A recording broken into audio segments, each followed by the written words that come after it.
Where can I see all the wealth, eh? Made a fortune, regardless the cards I was dealt. I keep a poker face as they go gaga over my paradise. Invested and diversified the money. Decentralized, never put it. Assalamualaikum warahmatullahi wabarakatuh. Shalom. Perkenalkan, kami dari kelompok 7. Di sini kami akan menjelaskan materi tentang badan usaha perseorangan. Enjoy. Dah.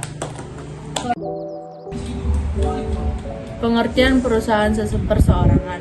Perusahaan perseorangan adalah badan usaha yang hanya dimiliki oleh satu orang sebagai pemilik modal, pemimpin, ataupun pengelola. Biasanya jenis badan usaha ini digunakan bagi perusahaan kecil yang tidak memerlukan izin secara khusus. Dengan begitu, semua orang mendapatkan kebebasan untuk diperbolehkan mendirikan usaha perseorangan tanpa ada campur tangan dari pemerintah. Selain itu, mengacu pada pengertian tersebut, biasanya badan usaha pada skala besar berbentuk badan usaha milik swasta atau BUMS, sementara pada skala kecil disebut UKM atau usaha kecil dan menengah. Dalam menjalankan kegiatan bisnisnya, jenis usaha perseorangan ini menggunakan teknologi yang masih sederhana. Modal cenderung kecil, jenis produk dan jumlah produksinya terbatas, tenaga kerja atau buruh sedikit.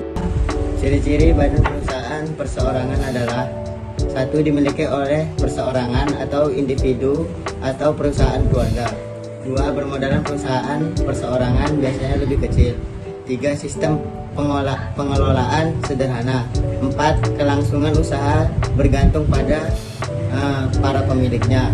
5. Nilai penjualan dan nilai tambahannya dibuat relatif kecil. 6. Tidak perlu ada akta pendirian. Tujuan pendirian perusahaan perseorangan dikhususkan hanya untuk memperoleh laba. Kekayaan perusahaan meliputi kekayaan pribadi dari pengusaha tanpa ada pemisahan sama sekali. Perusahaan perseorangan tidak memiliki struktur organisasi standar. Oleh karena itu, Anda bertanggung jawab penuh atas setiap keputusan. Berikut merupakan kelebihan perusahaan perseorangan, diantaranya: A. Mudah dibentuk, murah biaya pembentukannya dan tidak memerlukan izin dari pemerintah. B. Keuntungan dinikmati oleh satu orang, yaitu pendiri usaha tersebut. C.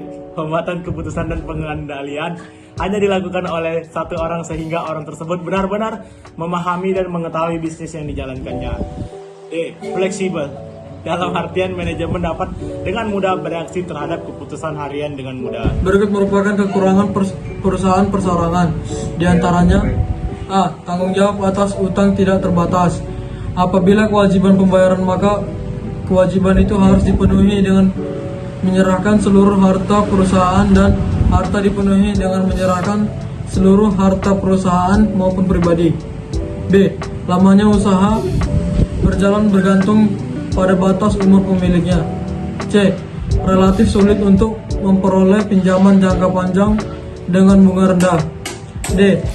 Relatif bergantung hanya pada pola pikir satu orang saja.